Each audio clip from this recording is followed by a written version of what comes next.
Once again, you're welcome to the monthly technical session, the very first for the year 2022.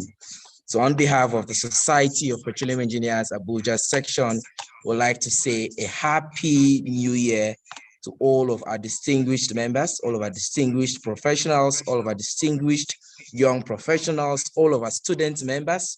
Thank you for being a part of the SPE, of course, the SPE Abuja section. So let me quickly kickstart this event by making us understand that today's lecture is themed Nigeria's perspective in an evolving global energy transition. Of course, today we are most excited to have the amazing professor of oceanography and blue economy, an NUC distinguished scholar in diaspora, an independent expert in energy, environment, and climate change. Of course, he's here with us and will be a lecturer for today. One welcome to you, Professor Chidi Ibe. Welcome, sir. Thank you very much. Of course, as you can see on the screen, is the order of event for today. This event is built to last for 1 hour and 30 minutes.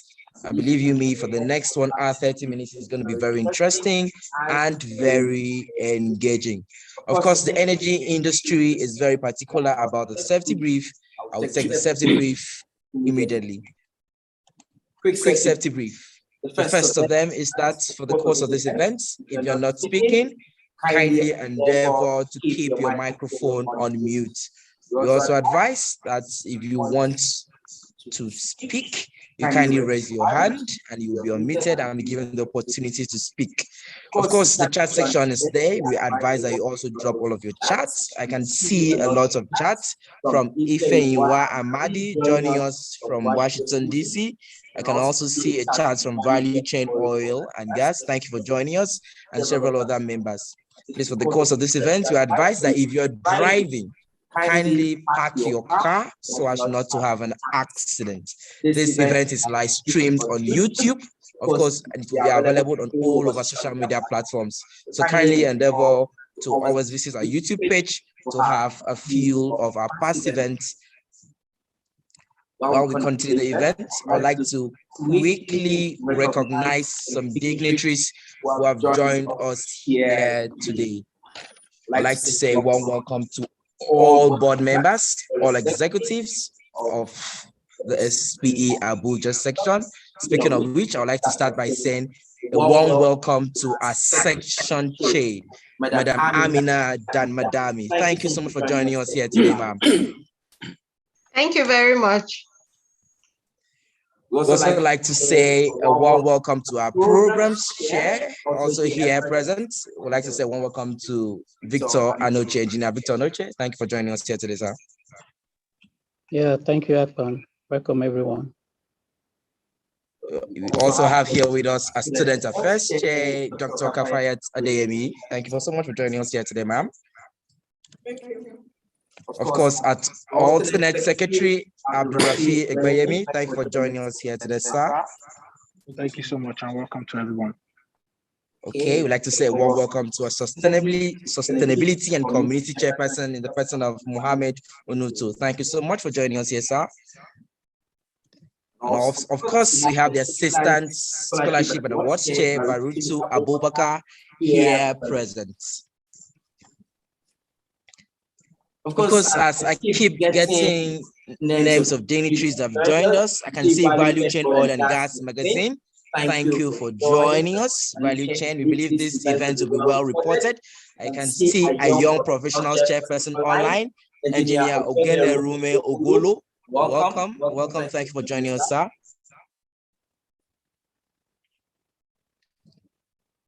Okay.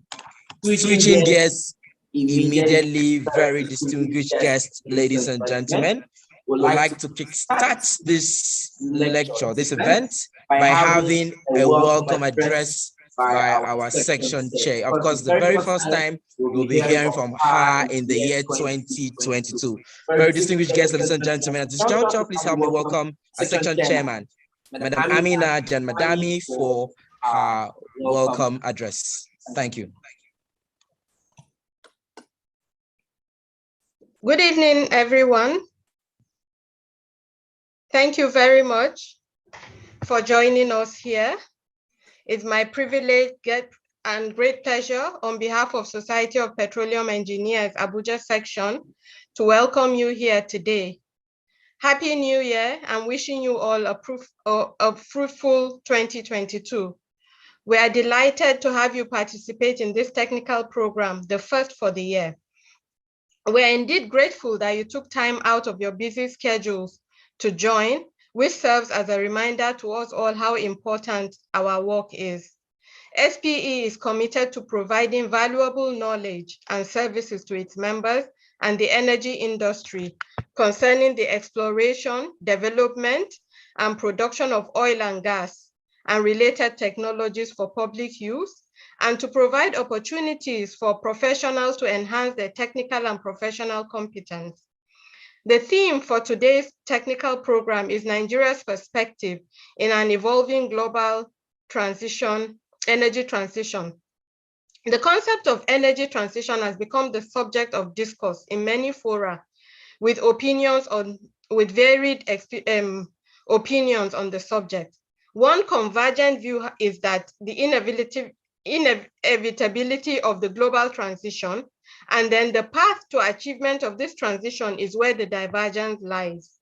It has become necessary to contextualize this concept in view of our peculiarities as a country. Nigeria is committed to net zero by 2060, and energy transition offers a real opportunity for oil and gas industry and associated supply chain to diversify into a more sustainable paradigm. This lecture is expected to help us make sense of the many facets of this emerging subject. We are honored to have Professor Chidi Ibe with us today. He's a professor of oceanography and the blue economy, and an industry expert in energy, environment, and climate change. I'll leave the rest for the moderator to talk on so he doesn't accuse me of taking over his role, as I'm tempted to read through Prof's profile, his amazing profile. Prepare yourself to be challenged, excited, and inspired. Thank you again for joining us, and it's wonderful to see so many of you here. Thank you very, very much.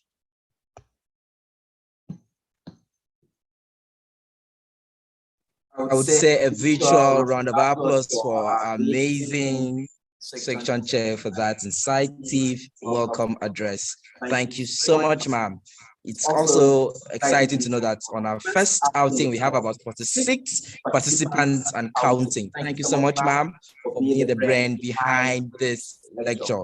Very distinguished guests, ladies and gentlemen, we switch gears immediately to know about our amazing speaker. Of course, our amazing speaker has a PhD and a DIC from the Royal Schools of Mines Imperial College of Science and Technology, London, UK in 1960.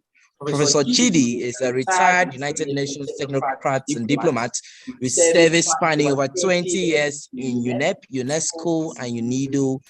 Between 2006 and 2008, he has held concurrent appointments as Executive Secretary, Interim Guinea Current Commission, IGC.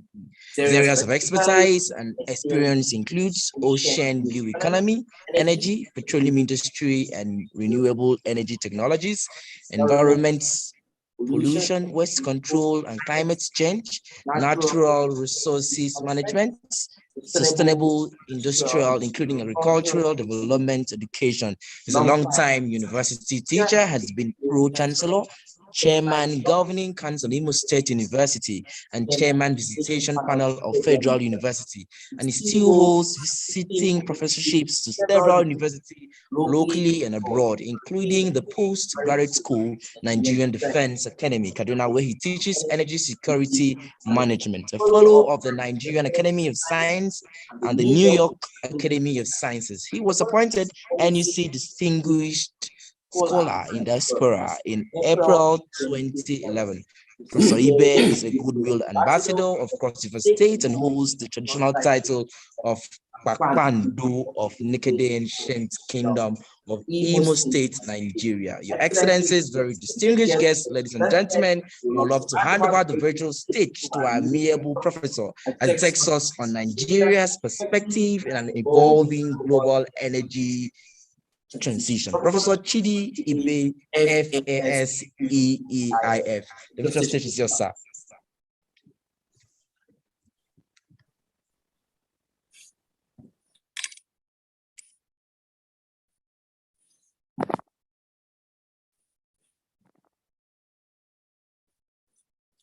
I'm trying to share my screen. Where does it go?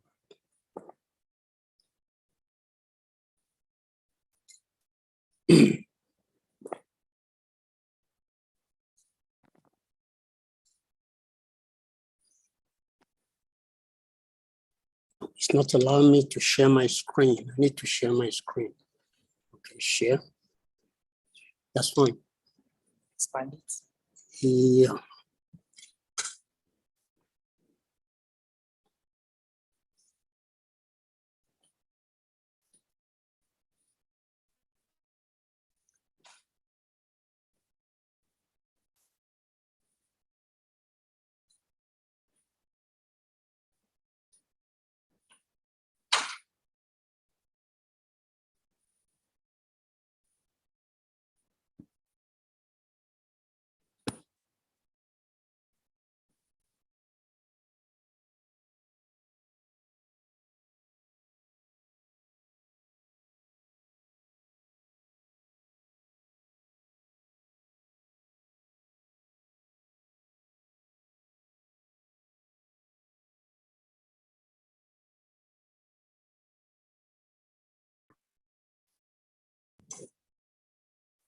Thank you very much, the compare, for this occasion. Thank you, Madam Chair of the SPE Abuja section. Distinguished friends and colleagues from across the globe, good evening and welcome to this lecture on Nigeria's perspective in an evolving global energy transition.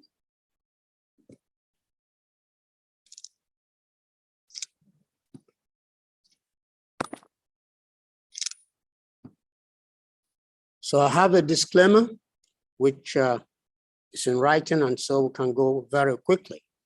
The last time I was on the platform of the Society of Petroleum Engineers, Abuja section, was during their celebration of the 60th independence anniversary of Nigeria. I was the keynote speaker on that occasion, and what an honor it was. Today, for me, is another celebration of sorts, that of the chairmanship of Engineer Hajia Amina Damla Dami, a woman of valor and integrity. She established a formidable reputation as program chair of the SPE Abuja section. She took that energy to the national, regional, and global levels, serving with outstanding achievements. She's indefatigable, she's irrepressible, pioneering, visionary, and I must add, clairvoyant. No one, and I've been around for a while, no one deserves the honor of presiding over the affairs of this illustrious SPE section more than Hajia Amina. I congratulate and salute you, Madam Chairman, and I count it a privilege to be associated with you. As is said somewhat bizarrely in the world of theater and show business, wishing one good luck, break a leg, because I'm sure that the SPE and the country will be the better for it. Now, if I ask engineers, like the members of the SPE, why they chose engineering rather than something else. Obviously, you would hear that, oh, because they didn't like history, they didn't like a lot of verbiage in literature, they didn't like even geography. So they chose something more direct, straightforward, balance the equations, move on with business.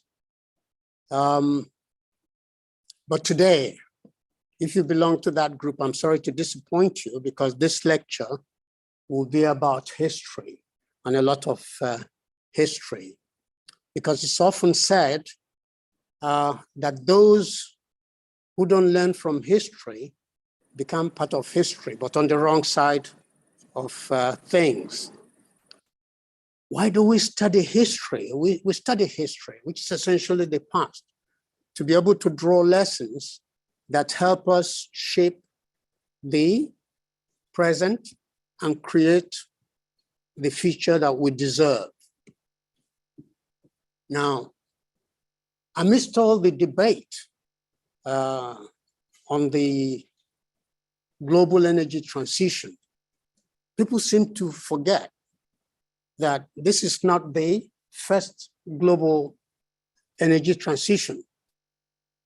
Let me show you the first, which I would call the natural or normal global energy transition. And I'm using the statistics from the US.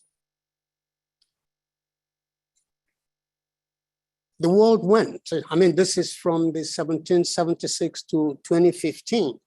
And you can see how the world transited from wood through coal to petroleum, to natural gas, to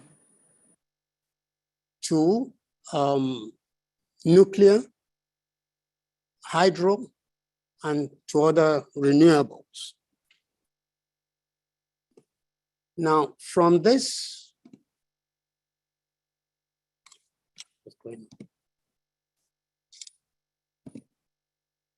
yeah, the driving force for what I call the natural or normal energy transition, global energy transition, was fuel efficiency, pure and simple. If you put it in other words, the combustibility of the fuel, which translates more or less to the convenience. And in some kind of way, some strange kind of way, carbonization was behind it, though it wasn't very obvious. Because if you look at wood, this is what I call the villain index. If you look at wood, so much carbon. Then it transited to coal, less carbon than wood, but still carbon.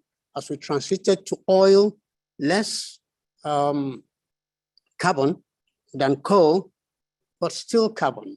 And as we went on to gas, the minimum carbon possible among the fossil fuels.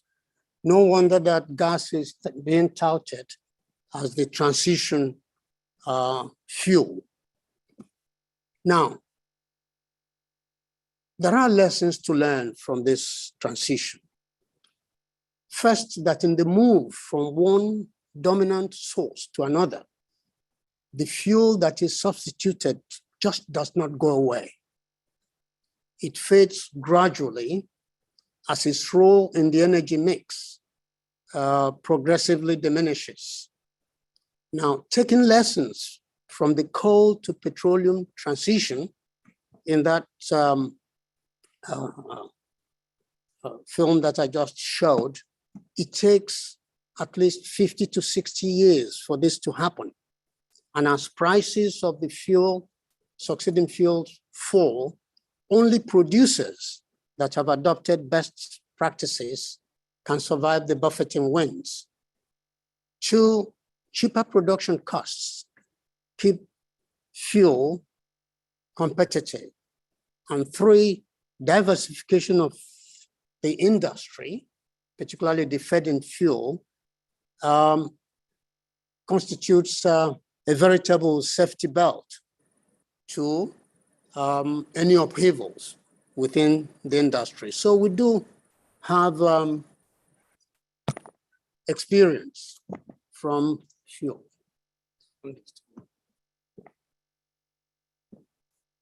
Very good. Okay. So from that natural or normal global energy transition, we come to the subject of today, which is the ongoing debate or discussions around the global energy transition with focus on 100% renewable and alternative energy, which are called the Remark, for obvious reasons. But in terms of the trigger mechanism for this transition, it came from a very unexpected event, the Arab-Israeli War of October 1973, known as the Yom Kippur War, and the subsequent Arab oil boycott of the West, which lasted from October 73 to March 1974, 6 short months that changed the world and turned things around. What came out of that event is that things will never be the same again. Oil went from a niggardly $2.5 to a high of $12.5 to $13 per barrel, threatening to bring the conveyor belts of production of the industrialized world to a screeching halt. Now, if you look at this graph, it depicts very clearly that offshoot. You can see that from 1861, when records started, up to that event in 1973, oil was like yo-yoing, but still a very low price for it until 1973 and the Yom Kippur War. After that, things will never be the same, as I said, and oil prices shut up. And you can see that there. Now, the 1970s oil crisis knocked the wind out of the global economy and helped trigger a stock market crash, soaring inflation and high unemployment, ultimately leading to the fall of a UK government. Remember Edward Heath?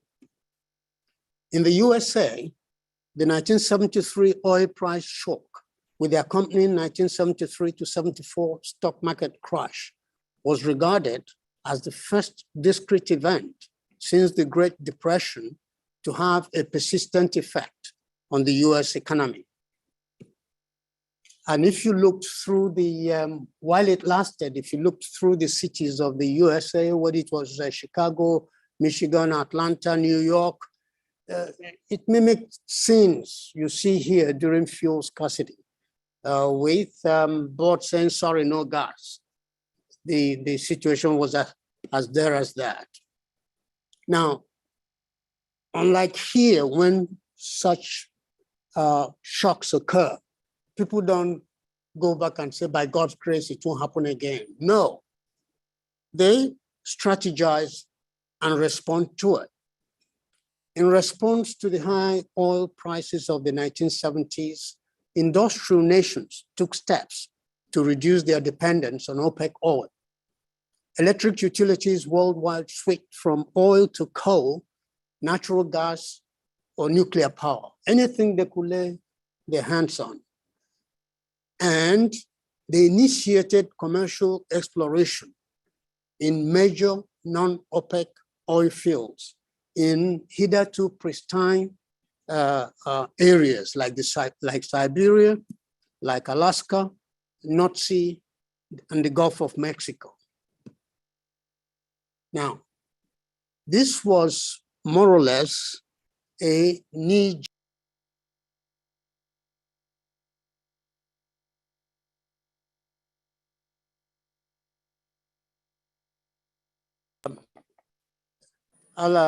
Bill Clinton and his famous 1992 campaign. Is the economy stupid? So decarbonization was the farthest thing on their minds. Energy security was key, and protection of their economy, returning it to robust health and viability. But looking down the road, industrial nations were determined, one, that never again would circumstances beyond their control threaten their energy security and by corollary, their economy. Two, conscious of the ballooning oil prices and the lack of these resources in their own backyards, they were to turn their attention to renewables and alternative energies as a lasting strategy. Now, there was the unfortunate distraction that was caused by the cheap oil of the 1980s. You remember the global oil glut that caught Nigeria napping and led to the institution of austerity measures in the country, which further led to the structural adjustment, etc. Now, the developed countries, the cheap oil of the 80s caused the developed countries to take their foot off the accelerator pedal that was driving the march to renewables and other clean energy, alternative energies. The pace of inventions and innovations in terms of the contraptions to make renewable energy possible sort of slowed down. And although the speed slowed down, but industrial nations never took their eyes off the road and their ultimate destination. As oil prices picked up again and soared into the 2000s, industrialized nations lamented the impact of high cost of fossil fuels to their industrial production costs. Coincidentally, as resources in the industrialized world were running out, new and significant finds were being made only in unstable and perilous areas of the globe. Their description, not mine, the Middle East, Africa, Latin America, which seemed to be beyond easy reach or control. The industrial nations knew that ultimately their salvation or freedom lay in renewables and alternative sources of energy. So they intensified research and development on such sources. We're talking about the sun, the wind, geothermal, etc., and got their rewards in terms of progress on renewable technologies to convert these freely available sources into energy. So when the discussions, it was not a surprise that when the discussions during the successive conference of parties to the United Nations Framework Convention on Climate Change, which was signed first in 1992, through discussions during the Kyoto Protocol and beyond. When these discussions took a turn from discussions about desirable energy mix, which was what it was about, wasn't the United Nations at this time, to when it took a turn from desirable energy mix to zero greenhouse gas emissions, or the so-called carbon neutrality, they were ready with their position. They pounced on fossil fuels, which had caused them so much inconvenience, even though it had given them great service, but at very great cost, with threats for sabotage and blackmail. So rather, when they pounced on fossil fuels, because there was little to lose except the high prices. And like I said, the blackmail, potential for blackmail and subterfuge. Rather than lose anything, there was everything to gain in the cost-free nature and abundance of the sources of renewables. Now, counting on this logic, the industrial countries managed to convince everybody, well, almost everybody, reminiscent of a herd mentality, the vast majority of countries signed up, cheered up by vociferous campaigns from the environmental lobby. The vast majority of countries, Matthew, were and still are fossil fuel resources poor. And it made sense, this song to abandon fossil fuels and go for something ostensibly freely available and free of any substantial cost. Well, as we'll see very shortly, they didn't count on technological and other impediments. So somehow curiously, even the resource-rich countries, the petroleum resource-rich countries got sucked into this movement, even if they were kicking and screaming. But the die seemed to be cast, the limits defined, and the deadlines fixed. Now, there seems to be no going back about the cry to keep fossil fuels in the ground. This is the picture from somebody who lived through this period and who had a vantage platform, having worked 20 years as a high-level technocrat and diplomat at the United Nations and having followed all this movement. This is my take or my interpretation of that, how we came to be where we are. Now, conspiracy theorists will tell you otherwise, and there are many versions of this same story. But those who know me will be the first to acknowledge that I don't like conspiracy theories, so I'm not part of those. The problem is, there is a point of interrogation in this seeming inordinate haste to attain zero emissions by killing fossil fuels. And one would ask naturally, why throw out the baby with the bathwater? Why? There are many ways to skin a cat, but this is not the subject of today's presentation. And if Chairman Amina wants me to come back and the money is good, I'll sure come to talk about that. But what happened to the doctrine of common but differentiated responsibilities enshrined in the UNFCCC from its onset in 1992? Why couldn't the big boys pick up this thing and say, hey, cut some slack for developing countries? But they insisted on everybody coming aboard at the same time and going at the same pace. This is the problem. After all, Africa contributes only 2 to 3% of the total global greenhouse gas burdens.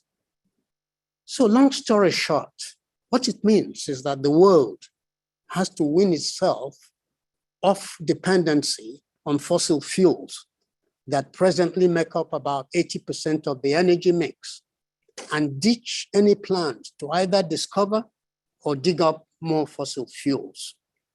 You know what? The sheer size and complexity of our dependence on hydrocarbons makes any hasty wholesale adoption of renewable and clean energies enormously challenging, if not daunting. And don't dare point out outliers like Finland, Netherlands, Spain, Portugal, Italy, Norway, etc., who seem to be streaming ahead towards 100% renewables. They're making phenomenal progress, but they are more of the exceptions than the rule, and their progress is confined mostly to electricity generation, but the world is more than that. Now, why did I say that? Fossil fuels power our industries and provide raw materials for the manufacture of a vast array of products and goods. Everything you see around you, from tables to lipstick to the medicines in your medicine cabinet, contain, to one degree or the other, petrochemicals, read fossil fuels. Even the renewable energy technologies depend on petrochemicals for their fabrication. You will say that's a bit of a paradox, but that's true. Now, petroleum underpins our modern rapid transportation. A lot of services will grind to a halt without them. This is why. Look at the products made from a barrel of crude oil. They range from diesel to other distillers, through jet fuel, through heavy fuel oil, through liquefied petroleum gases, and gasoline. There are more. Let's take transportation for the sake of argument. Whereas commuter transportation can transit quickly to electric rail or electric cars, we have to face the inconvenient and inevitable truth. We are a spoiled people hooked to rapid, ultra-rapid international movement by air. Look at the nature of troop deployment around the world. If the US wants to rescue its people from Afghanistan, for instance, they're going to wait 100 days to achieve that? No. Does anyone recall the solar plane trials between 2015 and 2016? Those trials took 550 days to complete. Who would want to go back to the Stone Age? I really wonder. For container ships, renewable energy is unable to power them across the world. Bunker fuel, also known as heavy fuel oil, provides that power. International trade, as we know it, will grind to a halt if fossil fuels were, let me use a harsh term, exterminated. The global economy will be constrained to a semi-local condition as there will be no more fuel to move products around. National economies that depend on international trade will sink into a deep economic recession. The direct and indirect consequences will be there.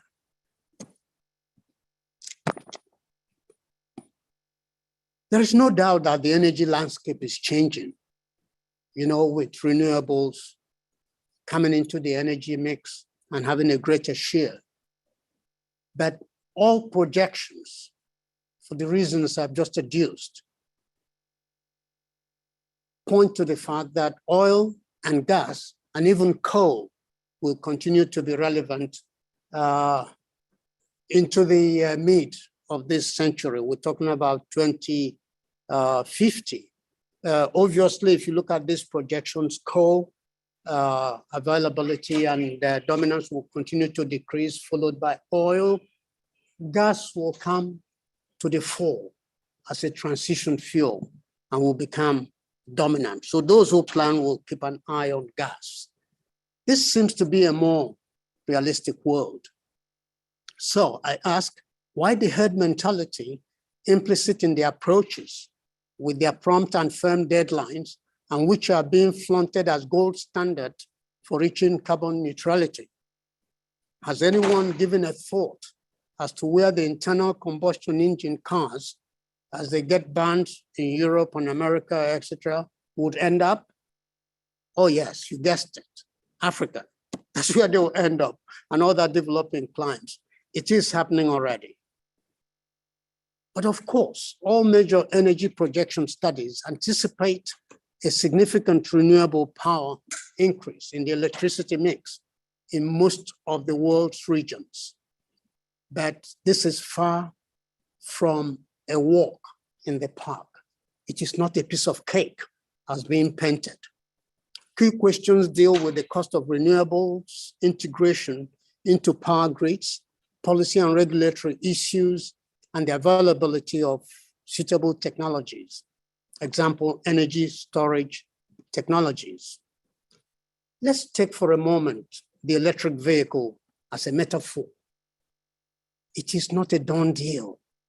If you, despite all the hullabaloo and the razzmatazz around this technology, fascinating technology all the same, But all of us know that the battery is the heart and soul of the electric vehicle. And that presently, after many transitions, they are run on lithium-ion batteries. Now, these are electrochemical devices and are subject to very slow charging. Sometimes they self-discharge. There are leakages, and there is corrosion. Now, I can go into all the claims by various groups ranging from India through the US to Japan that are claiming advancement on EV battery technology.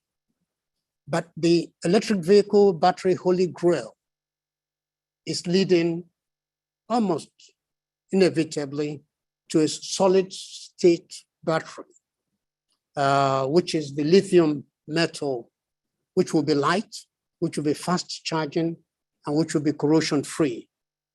But we're not there yet. The road is long and tedious. And look at the cost, 65K piece.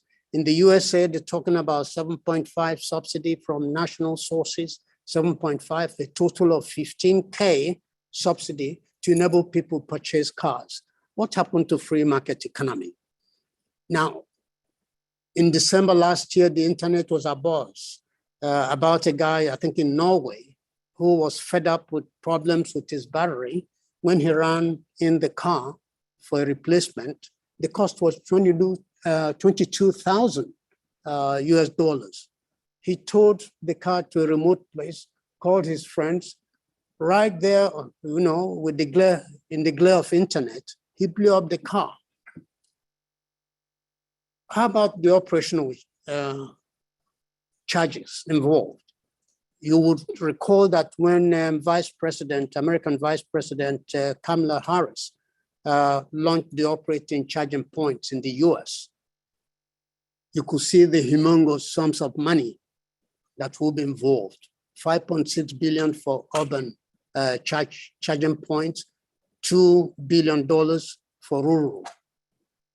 Can you afford this money? Now, there's also an environmental problem.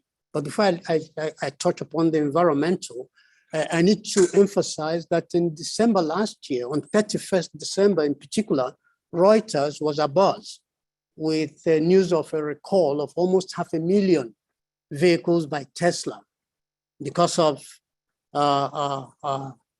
manufacturing errors. And this almost equaled the number of cars that Tesla put on the market in 2020. So it's not a done deal yet. And then the environmental problems, discharging these lithium-ion batteries that are in present use have a lot of pollution and e-waste problems associated with them.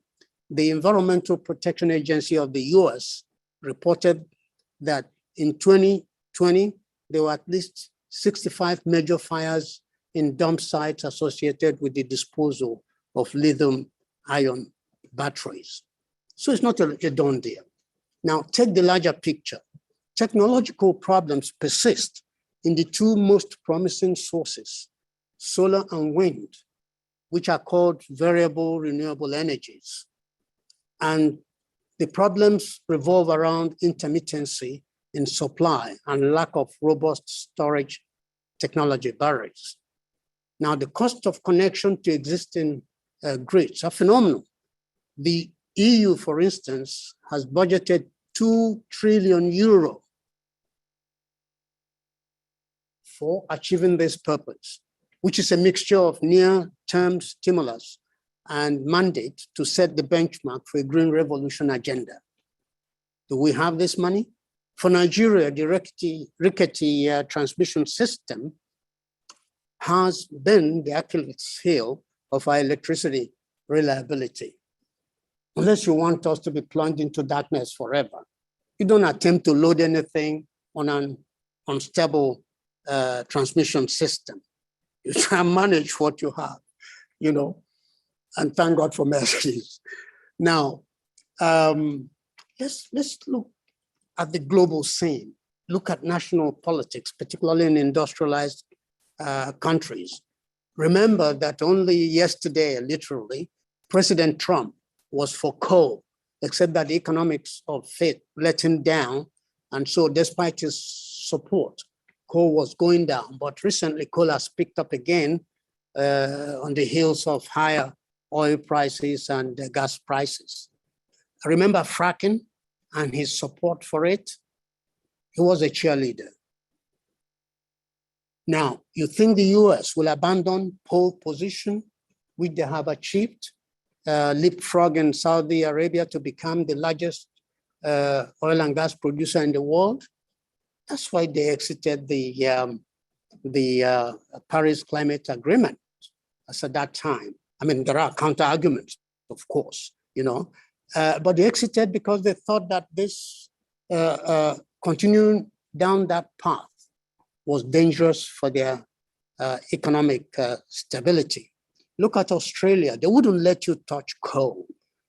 Germany, as green as it professes to be, opened a brand new, a spanking new coal station in 2019. And under pressure, apologized to the world.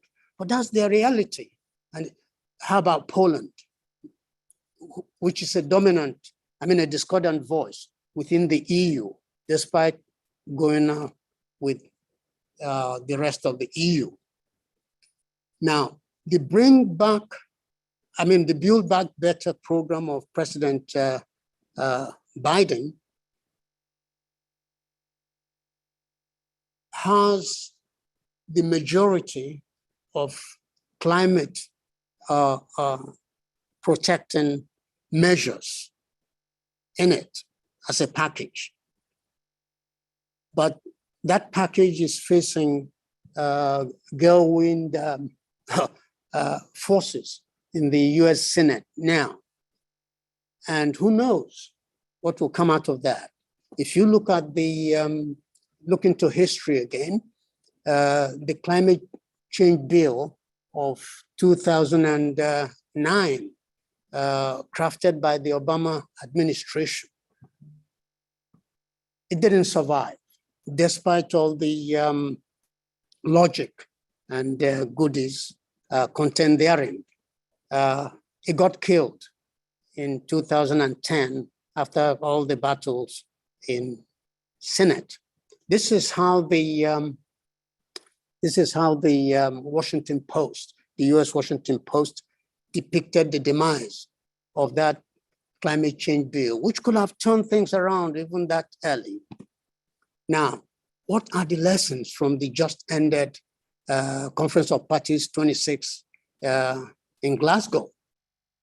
All these statements about coal, petroleum, the doomsday scenarios that were painted before that, and that were supposed to lead to very harsh statements in favor of banning fossil fuels, ended up on a whimper rather than on a bang. How about agriculture? There were only muted discussions on emissions from agriculture, which incidentally contribute more than 20% of the total greenhouse gas burden. But because this is the realm of the industrialized countries, they dominate global food production. That was hardly touched. Don't tell me something about methane. That methane piece was aimed mostly at the oil industries and other sources. Now, what this is called is self-preservation.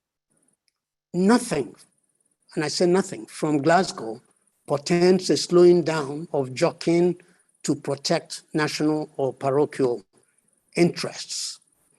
Look at your coal travelers. You know, new coal station in 2019, new gas deals being pursued by Germany with Russia and wherever it is available. Norway, the champion of green energy, in 2020 issued 31 issued to 31 oil companies 60 production licenses for exploration acreages. The USA, the lights in the conference room of Glasgow had barely gone dim when claiming court order opened bid rounds for new acreages, which were snapped up, the petroleum acreages, which were snapped up by the big boys, ExxonMobil and Chevron. Denmark, for instance, raised a law through their parliament for zero neutrality in 7 years.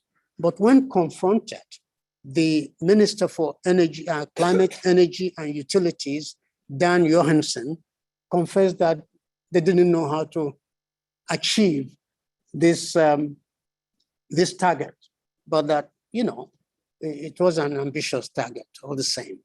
Australia still retained in Glasgow the 2050 date for attaining carbon neutrality without any new measures to drastically cut emissions. They left that choice to the private sector. So does that look like co-travelers who will then force you into a defensive position? Then these two, the real big boys, heavyweights of international politics, China and the USA. Recall John Defteros, if you watch CNN, Business News, he took a tour of the landscape and concluded that clean energy is not a done deal by any means. Because he says, amid the billions promised for green ventures and to support developing countries attain the same objective, China and US may have other plans.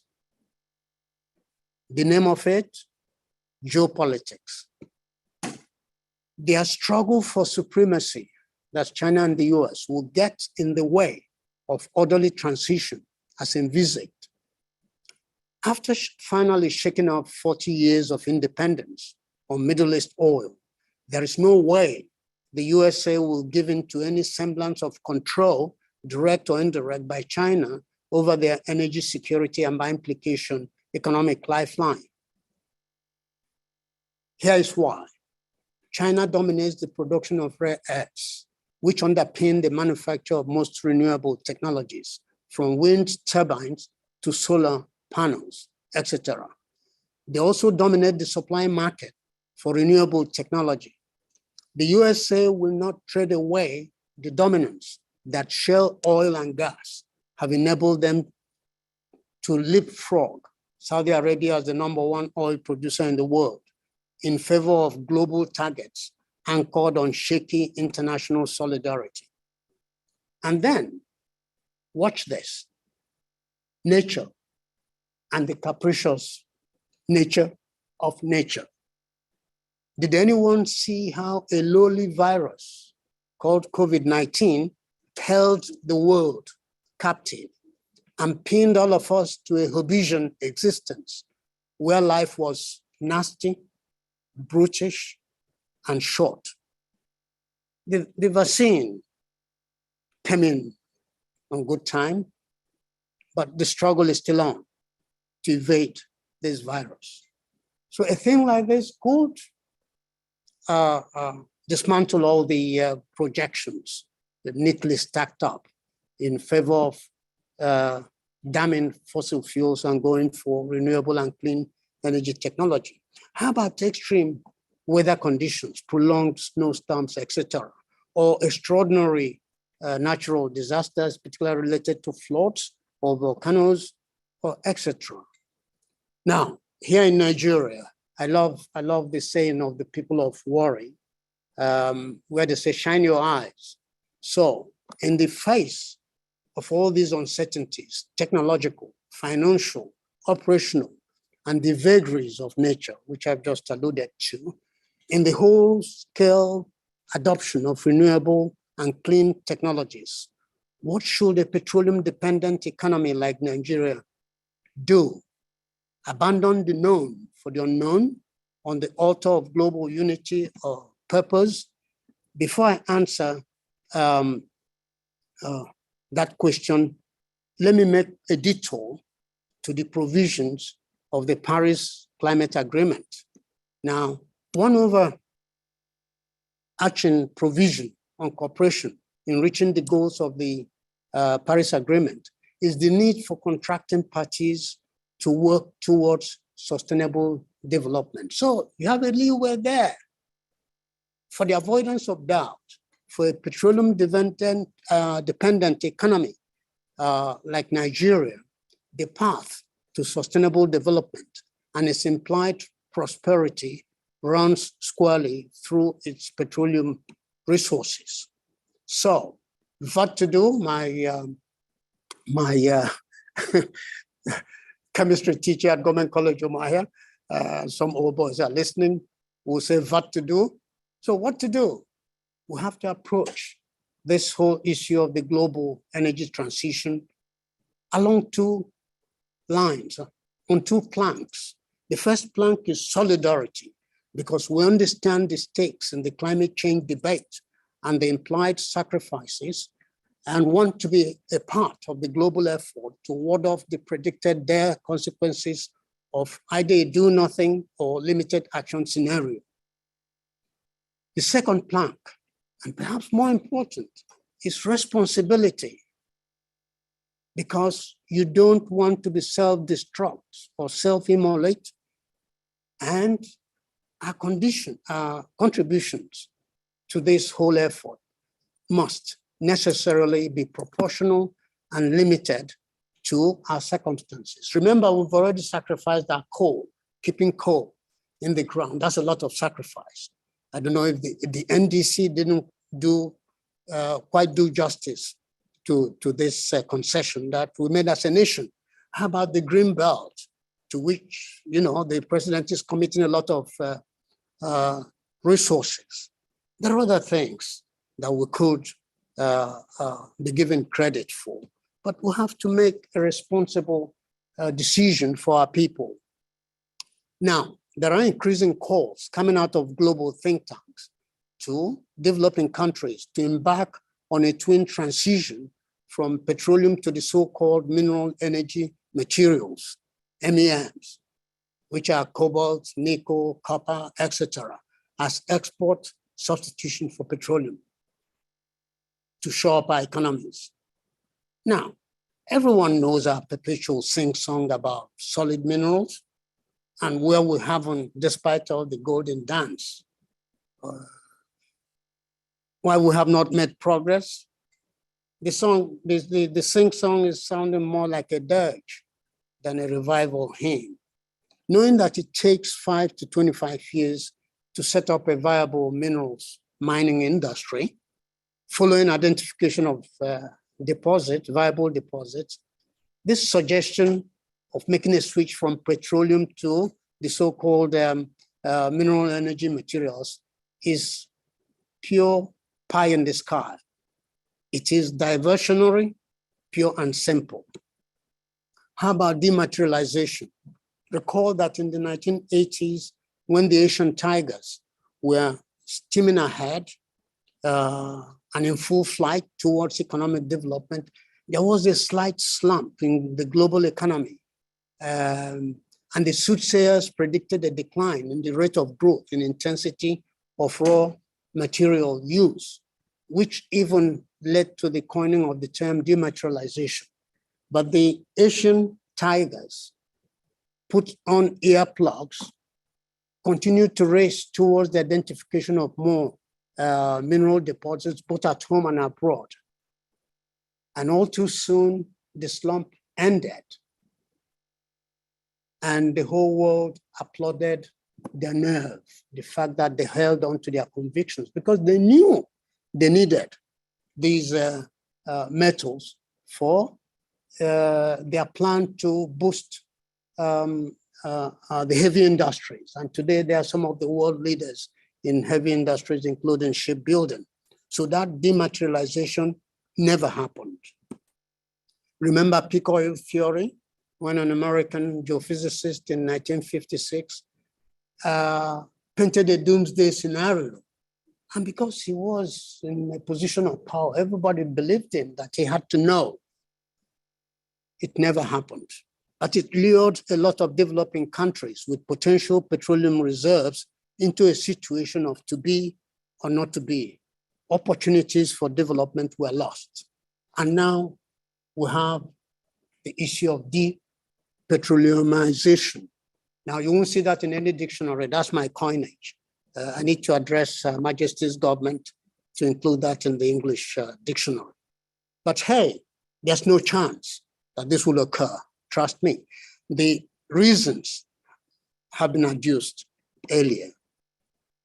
Now, Fela Anikulapo Kuti, the irrepressible one, said, teacher, don't teach me nonsense. So we've got to hold our nerves like the Asian tigers did. So in holding on to our petroleum resources, as they held on to their metal resources, as a sure pathway to sustainable development, let's examine our prospects and preferred actions. The reality is that sentiments apart, we are in a bad place because at a projected 1.86 million barrels per day in 2021 budget, Nigeria recorded huge deficit of almost 200 million barrels in the first 11 months of last year. Each time I read this, tears almost come to my eyes because this is missed revenue, missed infrastructure, missed assistance to education, to health, you name it. We missed it. OPEC graciously, who had the Nigerian Secretary General who lobbied for us, gave us a 1.683 million barrels per day up to January 2022. It's been now raised to 1.701 in February 22. But we did only 1.25 million barrels per day in the last months of 2021, far below our developed capacity of 2.7 million barrels per day. Now, how about the gas sector, which is everybody's favorite, termed the transition fuel? Our gas sector, despite all its promise, is underperforming in all its value chain, leading to scarcity in the midst of plenty. Have you tried to buy cooking gas or listen to the generating facilities where they complain of shortage of gas? Now, only 12 out of 53 oil rigs are currently active. And worse still, Nigeria is per barrel cost, that's the producing cost of a barrel, is 2.5 times higher than our competitors. Saudi Arabia, Kuwait, Egypt, etc. They're doing 10, 11. Nigeria, we're doing 25 to 31. Now, the NNPC group managing director 2 years ago had set a target of getting per barrel cost down to 10 or 11. We wish him luck. We still, as a nation, do not have any refining capacity that you can talk about. Recall Minister Ibe Kachukwu, who in 2017, 2018, set a 2019 deadline for bringing back the refineries to life. It didn't happen. Now we have a new deadline of 2023. Well, you cannot justifiably say or when, but the oil and gas business doesn't work along this kind of rhythm. When you set a deadline, you must meet it because there are a plethora of other issues attached to that deadline. Well, people are looking for to Dangote as a redeeming grace. We hope it happens. But that means that Nigeria must navigate to a safe operating space where its humongous resources will buy it ample elbow room to steer it to a productive, ebullient, and prosperous future. It must deliberately, aggressively, and impactfully reposition its petroleum industry, including a reasoned diversification of its value chains and rational pursuit of the national gas policy. The first line of attack in this recommendation is to ramp up daily production, million barrels per day, and stock up on oil and gas reserves. Why do numbers matter? Why do we need to go single-minded pursuit of these numbers? Because for supply contract, customers would want to know that their supplier has a spare capacity in case they have an unplanned uptick in needs. Example about winter, natural disaster. The name of the game is production, million barrels per day. The customers also prefer engagements in the long haul. The name of that game is reserves. And also for self-preservation, if you have a high production rate per day and enormous reserves in stock, you can play poker with discounted oil on the spot market. Now, these are the petroliferous basins in Nigeria, and I've shown this even during my last visit to this platform. And it's a common secret. Everybody knows it, the inland basins, the offshore basins, including the offshore. Anywhere you look is petroleum. Anywhere you search, you touch is gas. So why can't we go for it? This is a DPR map of the acreages, both within and offshore. So they're known. I'm not telling you anything new. Does it take eternity to achieve this? No. It took Singapore only 35 years to transition from third world to first world. Malaysia, similar, but not exact story. But where there is a will, there is a way. Because Venezuela jumped from 211.2 billion barrels in 2010 to 297.7 billion barrels in 2012, surpassing Saudi Arabia with 265.9 barrels as the #1 in oil reserves. Take another example. In less than a decade, USA grew its oil production to 12 million barrels per day in 2019, surpassing Saudi Arabia as the #1 producer globally. In fact, they lifted the oil, the ban on oil exports, and they became a net exporter in November 2019. Another example, after President Obama lifted the ban on energy exports from USA in 2015, Cheniere Energy built a 12 billion gas export terminal in the Sabina Pass between Texas and Louisiana. Today, it exports LNG to more than 30 countries in Asia, Europe, and South America. It means that what we're recommending is possible. You might look back at me and say, show me the money. Well, the oil producing trade sector, which englobes all the IOCs, had for years insisted that Nigeria must make the expected Petroleum Industry Act congenial to investment in order to attract limited and highly contested funds. The country obliged in August 2021.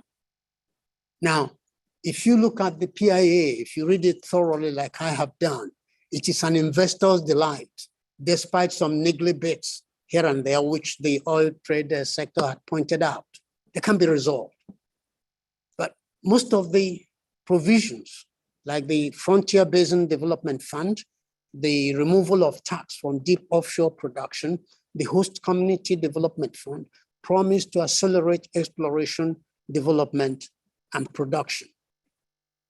Now, one point which is often ignored in the national discussions, but which is not trivial, is the transition from DPR to NUPRC, which has resolved the huge ambiguity, which some people will say contradictions, where the national oil company was both the operator and the regulator.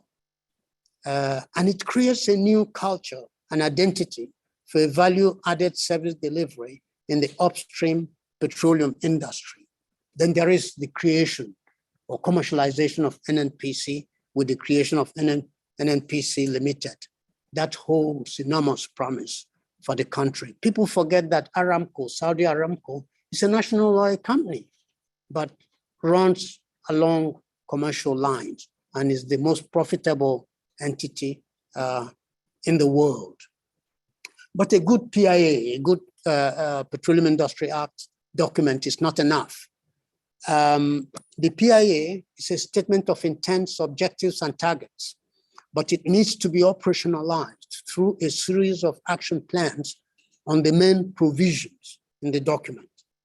And more importantly, sold to investors, as well as to the host communities whose collaboration is required for a propitious operating environment. This is where we seem to miss it as a people. That necessity, we don't get that necessity to translate policy into a series of measures or actions towards achieving the stated objectives and targets. And I must tell this story, even if it's the last thing I do, about Dr. Emmanuel, late now, late Dr. Emmanuel Leboga. He told me a story because our paths crossed at Imperial College, so I had a familiarity. He told me a story which was later published in the Sun's newspaper of January 6, 2013, about his encounter with Ministry of Petroleum officials after he came in to assume function as advisor to President Umaru Yar'Adua. But before then, recall that in 2005, President Obasanjo had reiterated that Nigeria will be producing 4 million barrels per day with 40 billion reserves by 2010, by which date he also announced that Nigeria will be making as much money from gas as from oil. So when he met these officials, Dr. Emmanuel Leboga asked, do you have plans on how to pursue the targets announced by the former president? The functionaries replied, what plan? The president has said so, and it must be done. He insisted on seeing the plan. You won't believe it, there was none. That was how he embarked on formulating a gas master plan, which for 2008, which was then replaced by the National Gas Policy 2017. The same thing happened with Vision 2020, when we publicized our ambitions to be among the great economic nations by 2020. The problem is that we went back to our homes and, beating our chests and forgot to formulate detailed plans on how to achieve those ambitions or intentions. Meanwhile, other countries were working, implementing their own elaborate plans. You wonder then why we're not there? So let the salesmanship begin. That's my charge to the society, through the society, to the National Upstream Petroleum Regulatory Commission. Operationalize the PIA. The countries that have divested or are threatening to divest gave reasons for their moves or actions. And those who are trying to lure for new investment know these issues. They're all there. The world is a global village.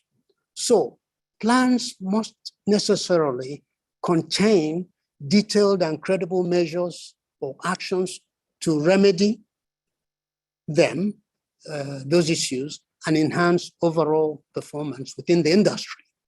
Now, there might be, if you listen to the debates internationally, particularly after Glasgow, out of COP26 in Glasgow, a coalition of countries, companies and financial institutions have ring-fenced international investment funds for the energy industry in favor of renewable energies.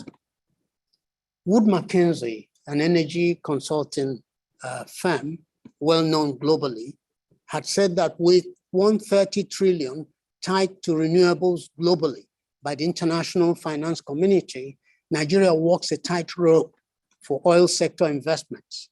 Cost of borrowing, they say, in global commodity industry is to surge in 2022. So prepare for some buffeting winds.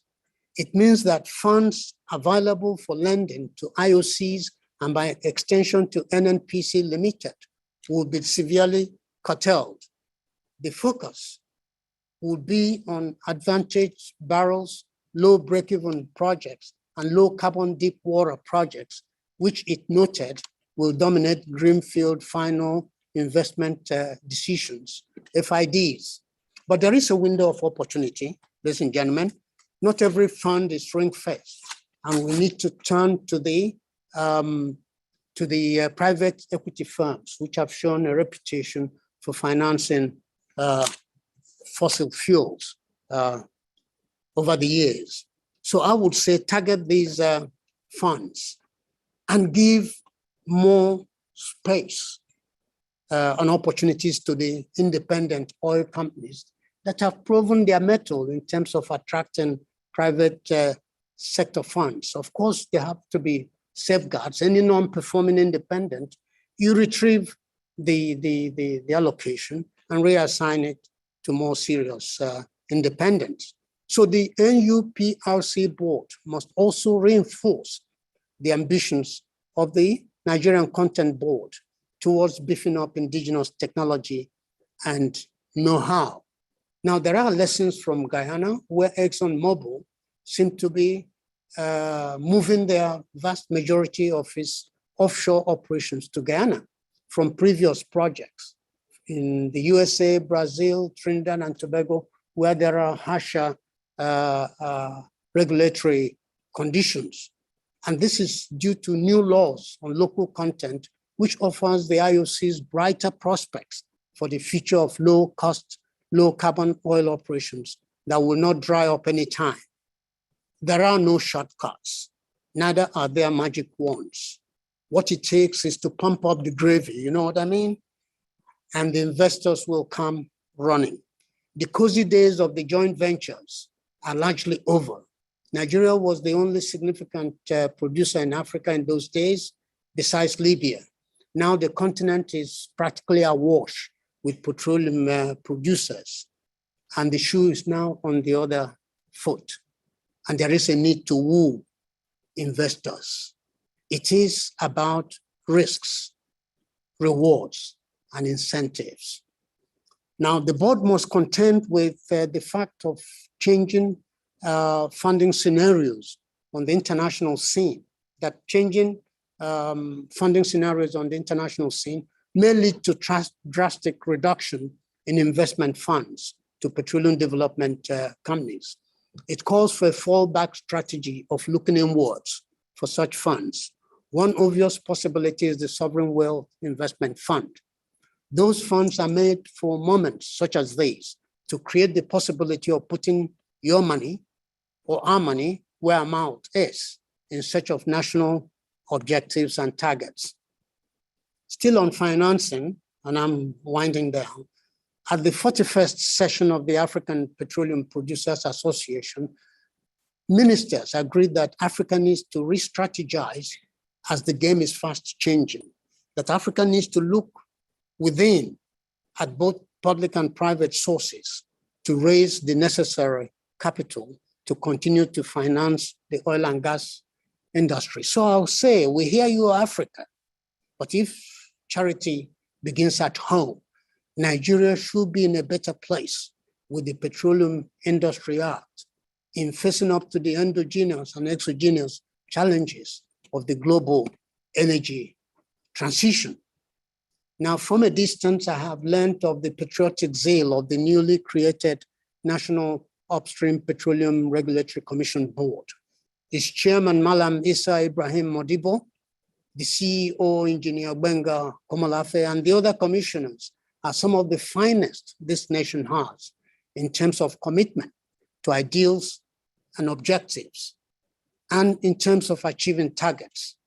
Therefore, my raw, unabashed challenge to them is either deliver on the PIA, the Petroleum Industry Act, or the last person to leave this newly constituted commission should remember to switch off the lights. The situation cannot be more stark. With that, I say, domo arigato, which is Japanese for thank you very much. It's been an honor interacting with you wherever you are around the globe, listening to this lecture. Thanks again.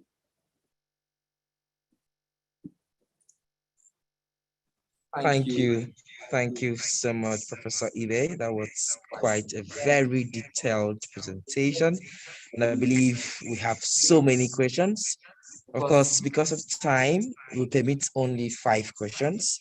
And of course, if you have more questions, you would have to message Prof privately through his email address.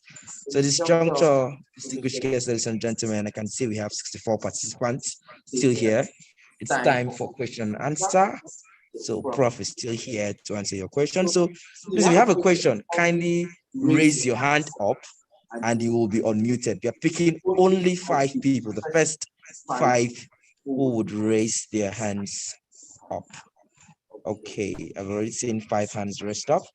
So we'll start with the very first who I can see here.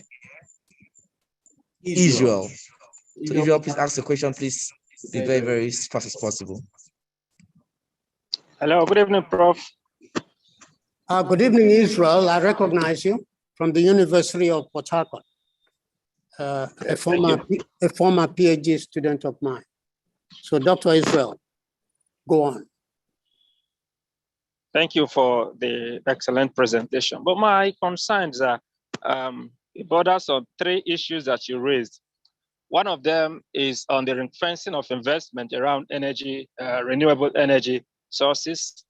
The second is on the PIA, which provides for investment in the previously not so much explored basins. And then, okay, majorly that too. So my concern is this.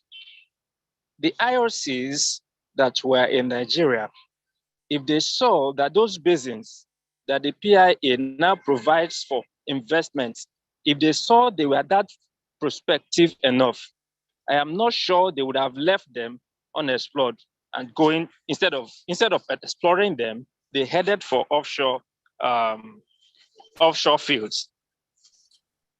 My concern is, again, the second concern is, if investment investment is transferred to energy sectors, and you did mention that there are private investors that Nigeria or NNPC can approach for investment, I am of the opinion that those private investors should be more interested in investments that are that has great potential for return.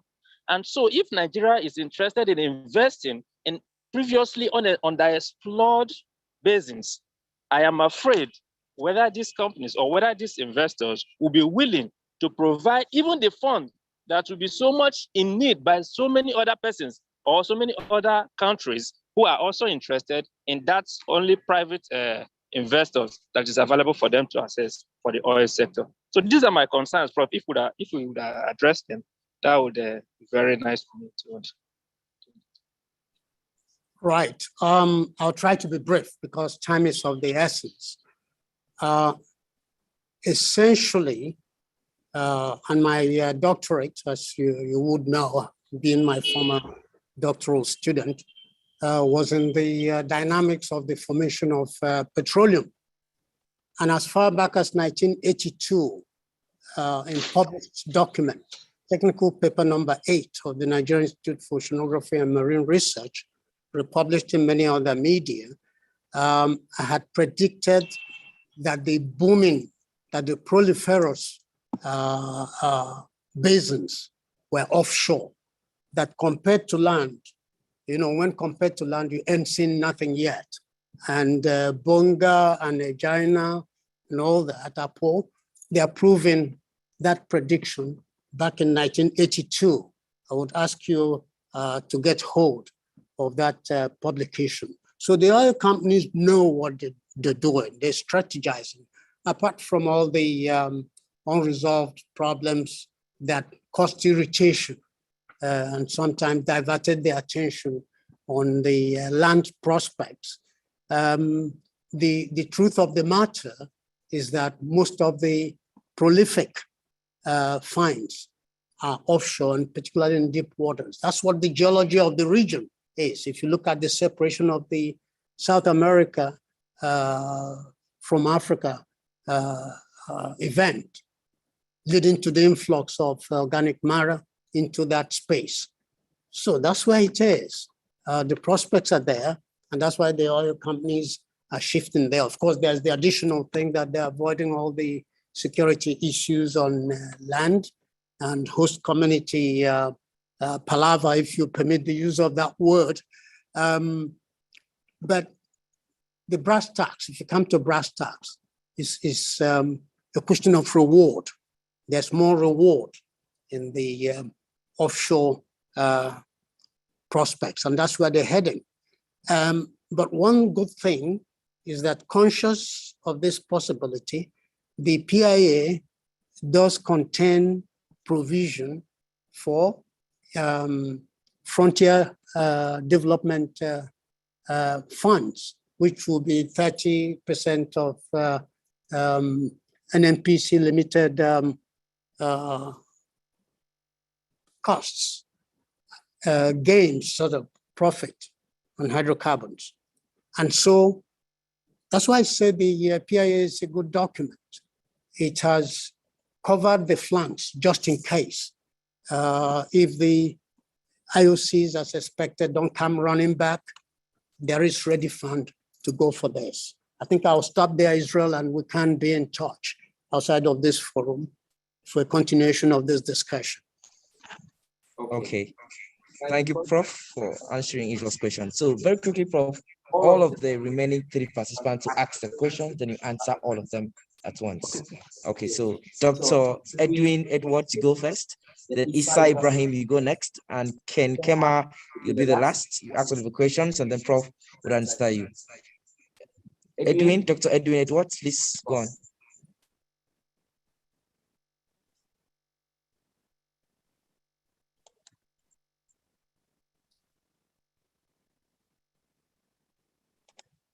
Okay, if you can unmute your mic, please.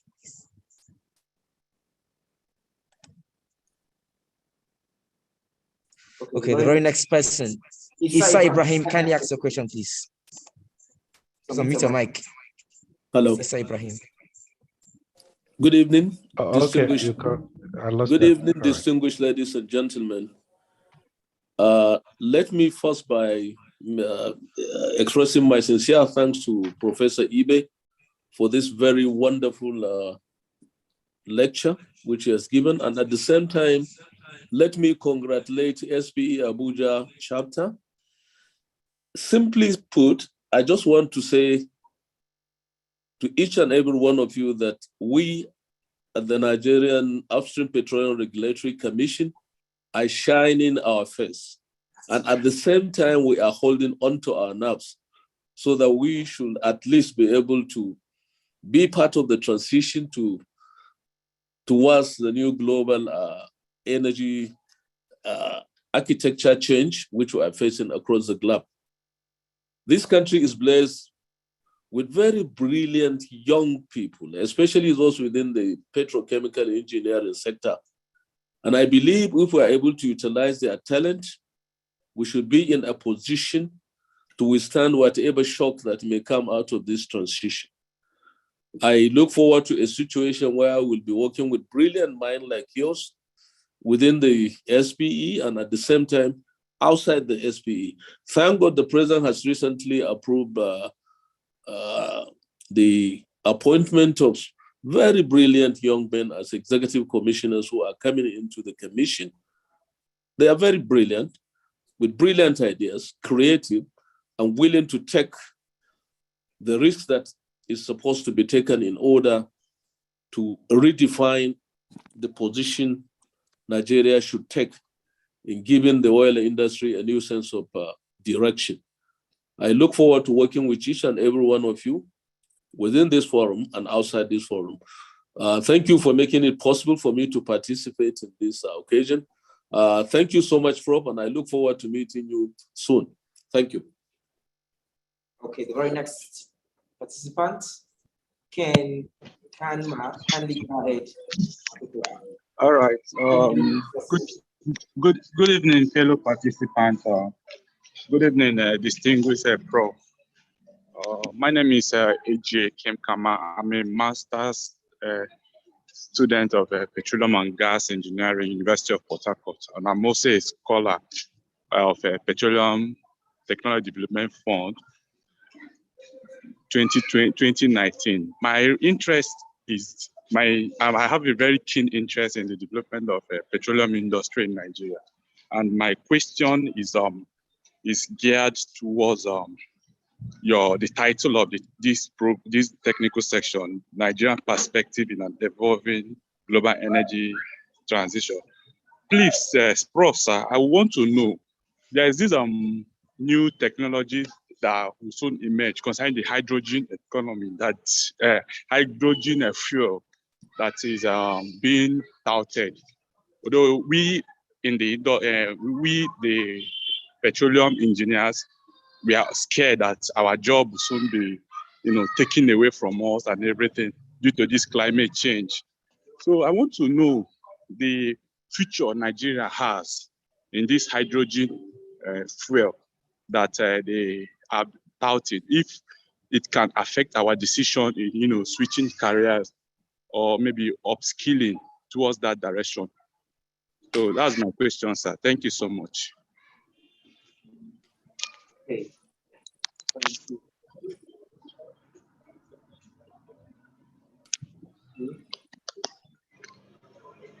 Plus the very next, Dr. Edwin Edward, please unmute your mic and speak now.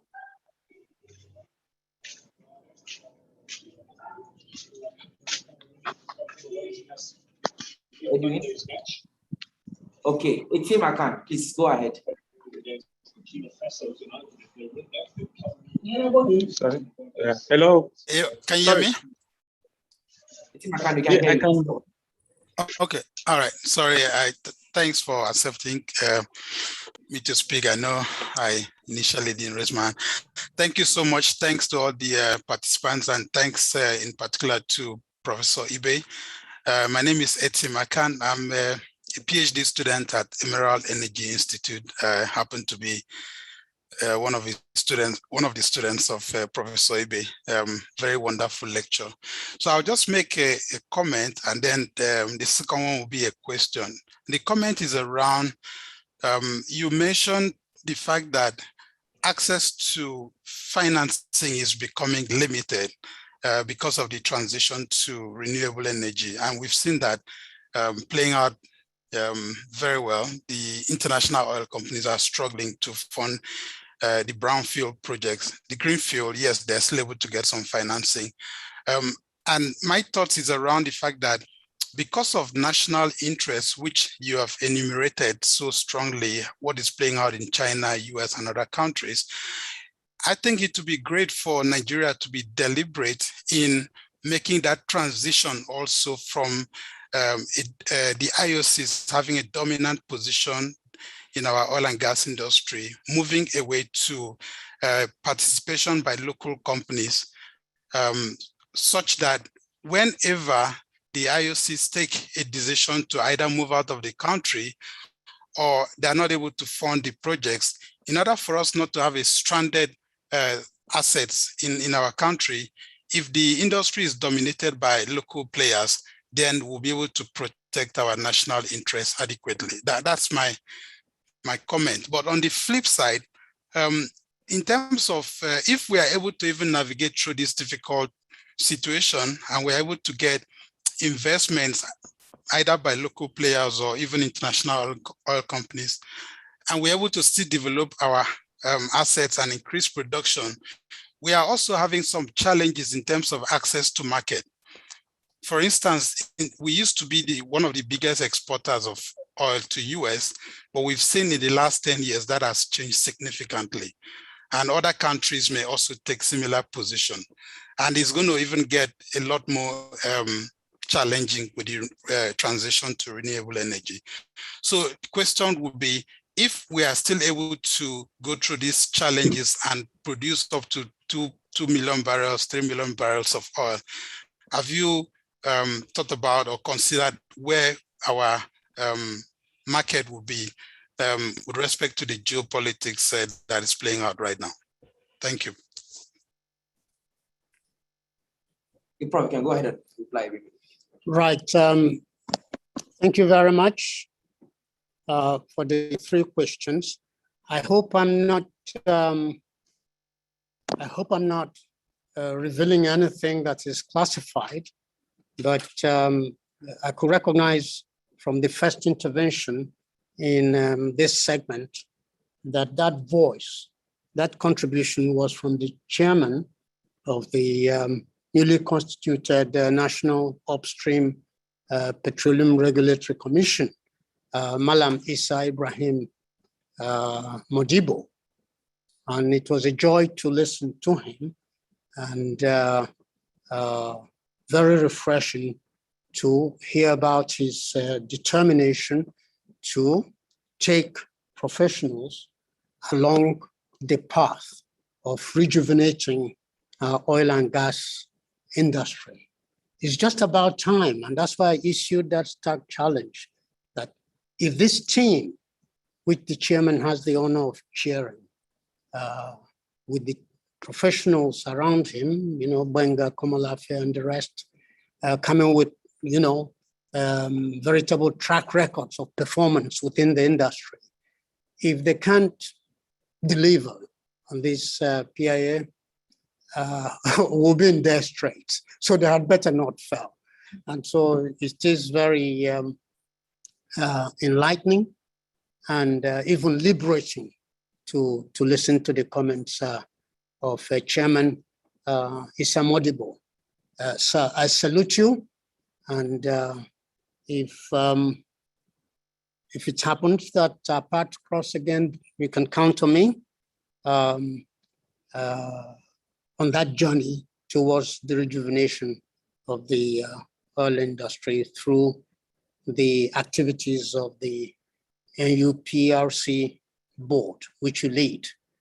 The second question was on hydrogen. Now, there are a whole lot of technologies out there. You can get hydrogen. Some are not all too new. You can get hydrogen from coal, low quality coal, lignite. And Australia is cooperating with Namibia in the desert there to produce green hydrogen, But, you're talking about quantity and scale of involvement.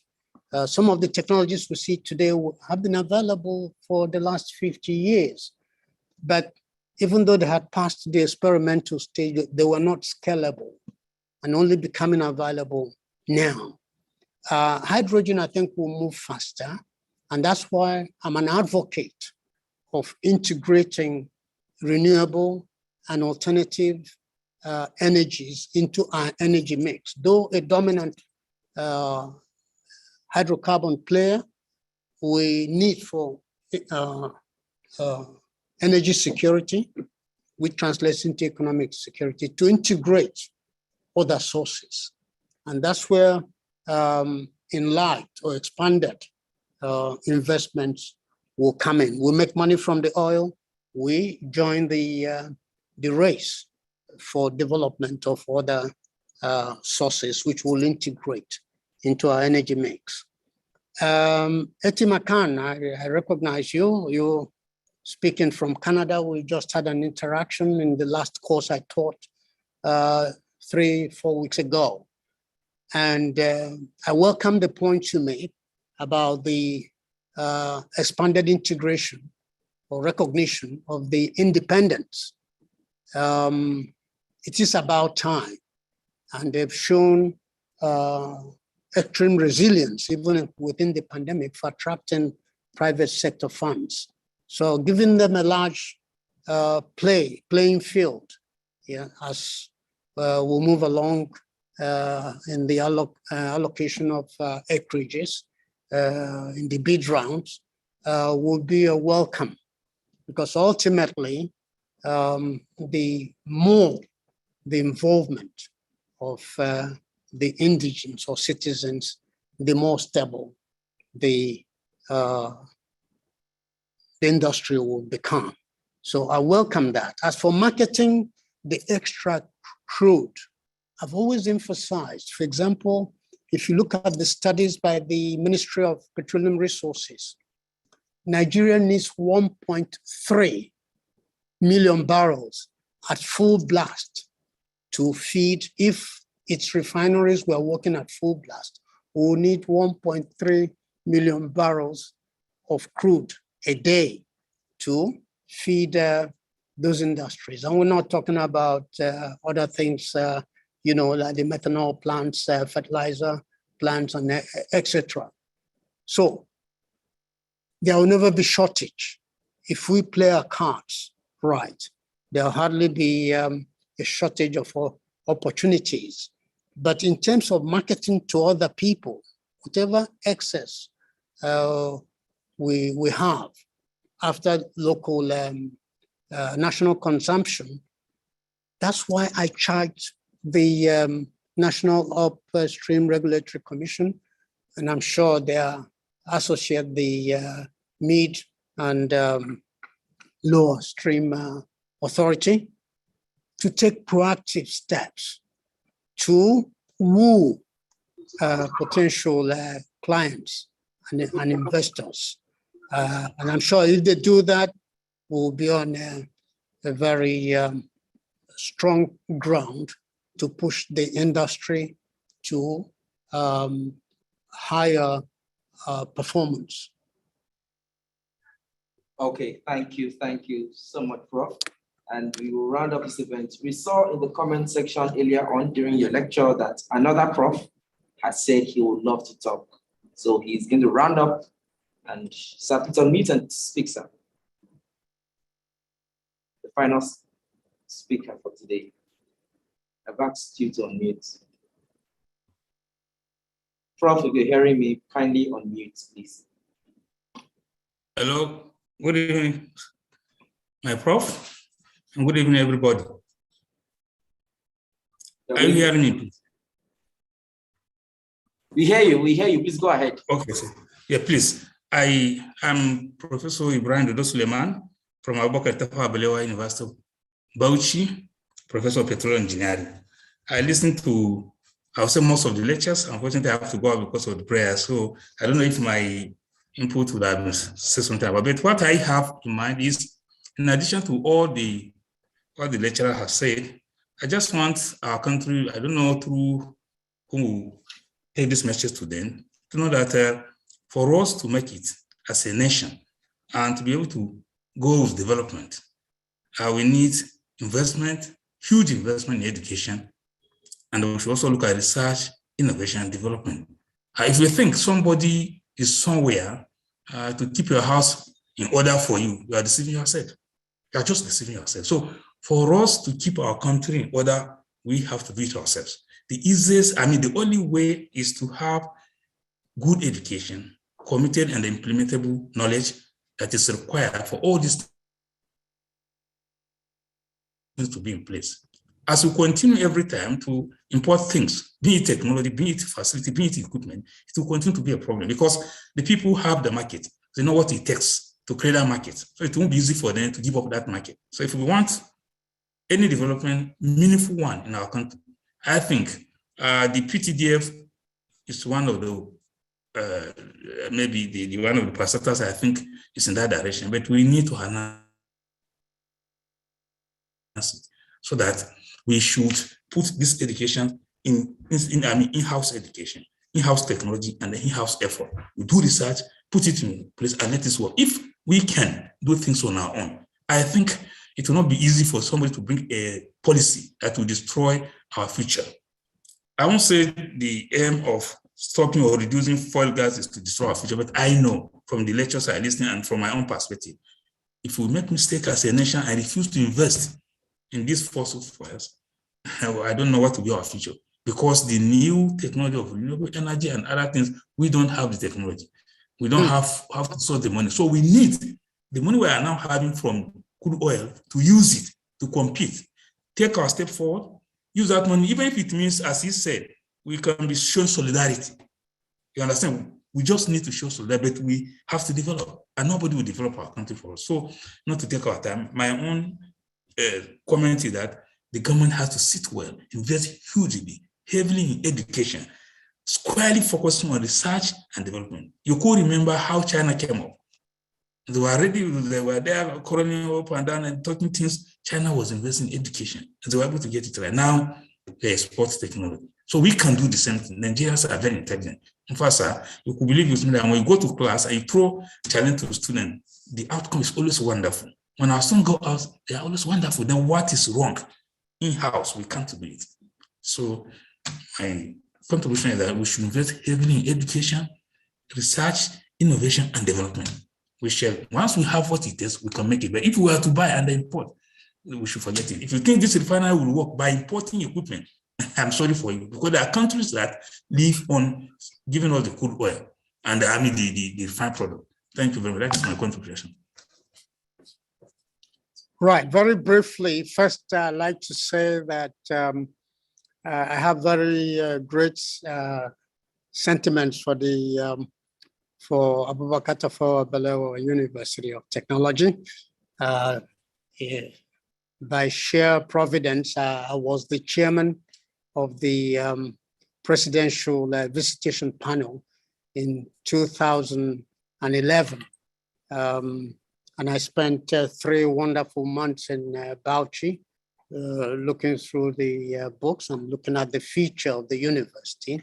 And since then, I remain one of your greatest cheerleaders from what the potentials that I saw. And every projection I made for the university, I'm happy to say, are playing out in very positive and edifying ways. So I'm sure you'll not be surprised that I agree totally with the sentiments and opinions that you've expressed. And we look forward to that people like you will be integrated in the in mapping out the strategies for the way forward towards the energetic implementation of the Petroleum Industry Act. Thank you for your contribution. Thank you, sir. Once again, thank you. We come to the very end of this. Akpan, please, sorry, let me interrupt. Let me use my veto power as the chairman to interrupt. Okay. Hello? Ma'am, please go on, ma'am. Yes, Section okay. 2, ma'am. So first of all, I would like to thank everyone for participating and for making the program very interesting. And I would also like to thank the chairman of Nigeria Upstream Petroleum Regulatory Commission for making out time to join, for honoring our invitation and joining this session and giving us those valuable comments that he did. Thank you very, very much for coming, sir. And we look forward to doing more collaborations with you in the future. Thank you very much. And then I have 2 grouses I want to lay out to Professor Chidi Ibe. First of all, sir, when you were introducing, you didn't mention that I am a member of your family. Then secondly, you forgot that very important part of it. Then secondly, you spelled my name wrong, sir. And then thirdly, you didn't tell anybody that you also have stakes in Bauchi State, that you're more bona fide Bauchi than I am. Thank you very much. Those are my 3 grouses. Hello. Thank you, Section Chair. Hello. Okay, Hello. Prof has also given permission to Bala Adamu to talk. Bala, please, you have just 1 minute to give your comment because Prof gave you the permission. Thank you very much. And thank you very much, Prof, for this wonderful opportunity for me to speak. And I want to thank you immensely. I don't know, hello, can you hear me? We're hearing you. Okay, public officer with the federal government of 21 years experience in transport, maritime, shipping, and of course, pipeline transportation. I have listened attentively and carefully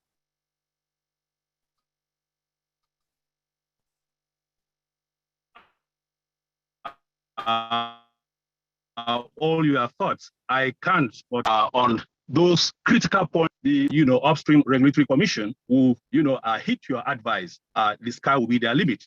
Coming to that, I equally want to thank the chairman of the NUPRC, whom of course I regard as a father, coming with a very vast experience in world trade and other stuff.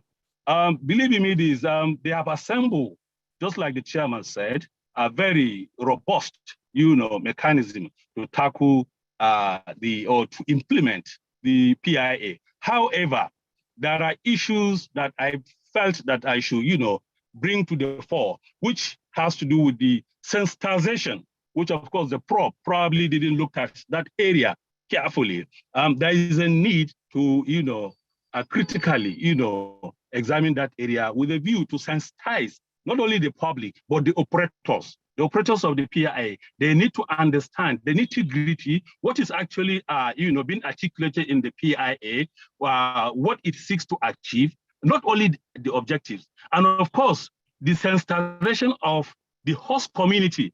Because in your presentation, you made mention, even though we had a Secretary General at the OPEC, but we were unable and for his input to ensure that we are giving at least a space for us to have an additional 1.7 million barrels per day. We could not meet up with that, window of opportunity. So now the question is, how do we now, raise that bar? How do we now meet up our targets? Because the truth of the matter is, we need, as a matter of urgency, sir, we need, as a matter of urgency, to sensitize the critical stakeholders what the PIA seek to achieve, and how the NUPRC, generate the much needed, funds for the country. Because, the way it is, you agree with me, even the 2022 budget that is being signed into law, you agree with me, there's a lot of huge deposits. And of course, the Mr. President is looking at, some areas with which we can leverage on. And of course, NUPRC is part of those, money spinner agencies that can generate funds for the country. And apart from that one, I agree with you, but there is equally, we need to emphasize the issue of, standard operating procedure. The NUPRC, they are in transition. They have inherited the former DPR. And of course, how do they transit? That angle has to be looked into, though it is an internal stuff, which of course the chairman is there, and of course he will take it along with him as part of the strategies or steps that needed to be adopted in NUPRC. Carefully, we need to, migrate from the old, DPR status or implementation status to a new, brand new, NUPRC and what it seeks to achieve, so that both the staff and the critical stakeholders that the NUPRC seeks to achieve will be on the same page. I think on that, I want to say a big thank you for the opportunity for me to speak. Lagos is a very busy area. I've been in the traffic, and I said, no, I'll keep a date, I'll keep a time with the prop so that I will listen. Actually, it has enriched me immensely. I have to thank you, sir, for this opportunity. And of course, the chairman, NUPRC, thank you very much for the wonderful opportunity for me to make this point true. Thank you very much, sir.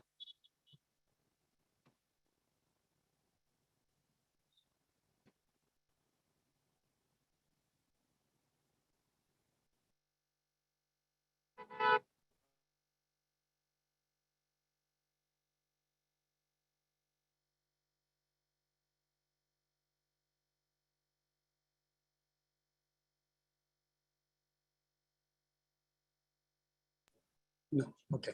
Sorry, my microphone was muted. It's open now.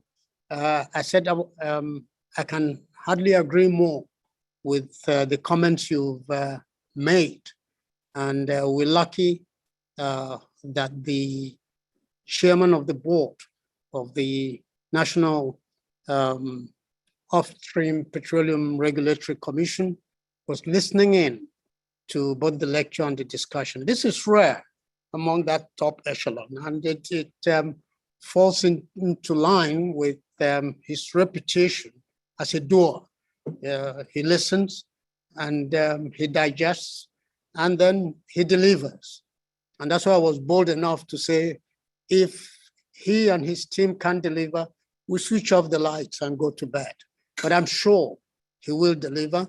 And people like you and I will be alongside him as he turns up the rhythm and the tempo of implementation of the PIA for very positive results for the country we all love. Thank you. Thank you so much, Prof, for your response. And of course, the comment section is everybody's excited. Thank you so much, sir. Okay, very distinguished guest. I believe you have enjoyed today's lecture. Now, this is a clarion call that you should be a part of the Society of Petroleum Engineers Abuja section. Of course, the Society of Petroleum Engineers Abuja section has several benefits to our professional members. One of them is discounted event registration. We have special pricing on books and subscription. We have discount on SPE papers in the One Petro Library. We've got subscription to Journal of Petroleum Technology.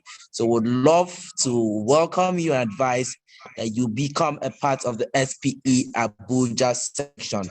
Of course, you can renew your membership and you can be a new member. On your screen, as you can see, is our membership dues and of course our dues for those who may want to renew. And this is actually an offer from our section chair. She's decided to take 50% off your local dues for anybody that may want to renew before the 31st of January 2022. She's taking these on herself. So we'd love to advise that you make a call to our membership chair, Dr. Ikechiko Okafo, the number on your screen, and of course become a member of SB Abuja section. Of course, you may have questions, you may have requests, you may have inquiries. Kindly send us a mail at sbabuja-info@gmail.com. or visit our YouTube channel at SP Abuja section 119, and you'll see all our past videos, all our past lectures, this one included on the YouTube account, Facebook, LinkedIn, Instagram, and of course the Twitter that was unbanned today. We are all active on all social media platforms. We'd love to also make you understand that on the 22nd of January 2021, we'll have a distinguished lecturer program.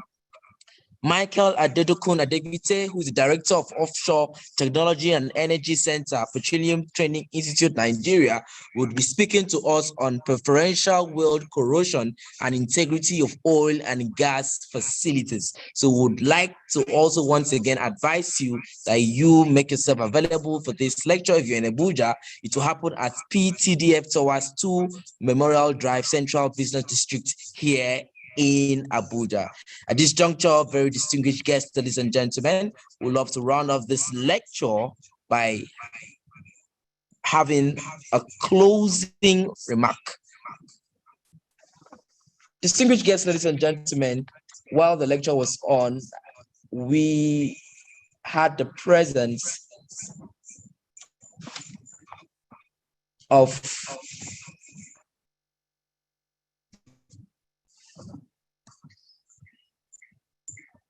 several dignitaries from the NUPRC.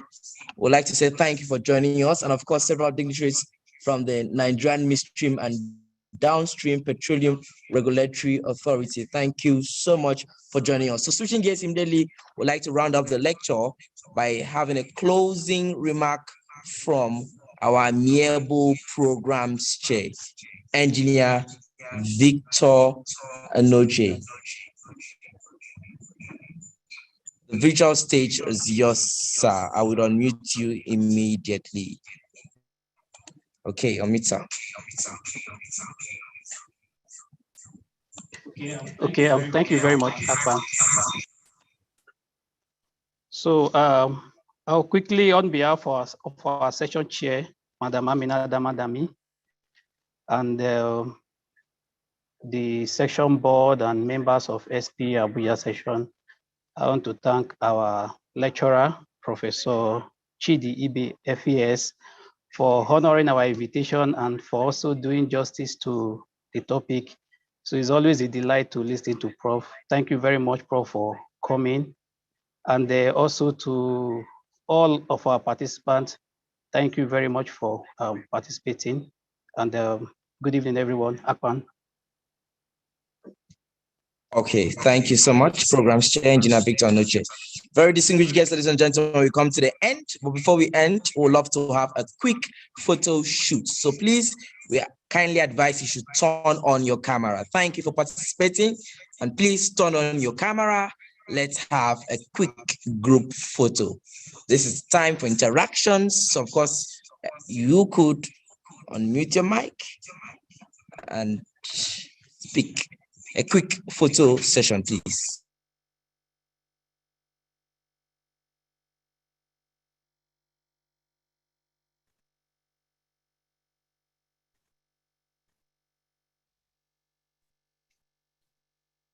Program chair, small now.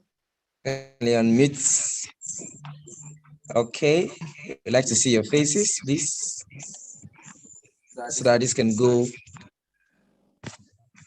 on Value Chain Magazine and of course all of our social media platforms.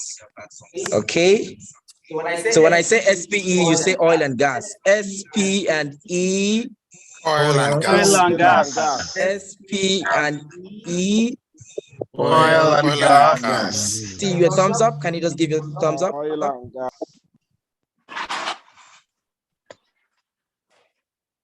Thumbs up. Okay. 1, 2, and 3. Screenshot taken. Thank you. So, of course, you can continue with our virtual interaction. In 5 minutes, we'll end the call.